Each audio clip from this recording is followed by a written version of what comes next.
How to fix rejected tax return.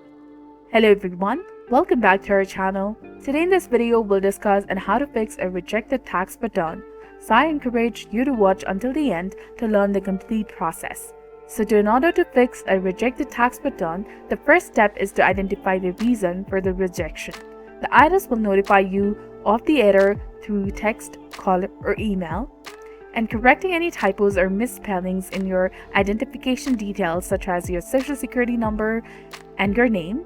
Make sure you corrected information that matches your physical documents.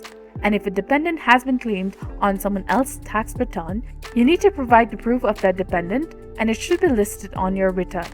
It's also a good idea to contact the other party who claimed the same dependent and ask them to amend their tax return while explaining your situation.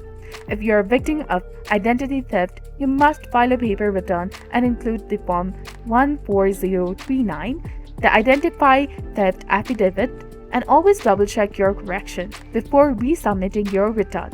Depending on the nature of the error that you may be able to e-file or may need to mail your corrections to your local tax authority.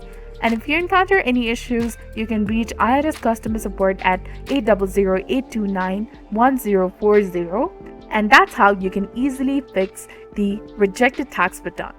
If you found this guide helpful, please like, share, and subscribe. Thanks for watching. See you in the next one.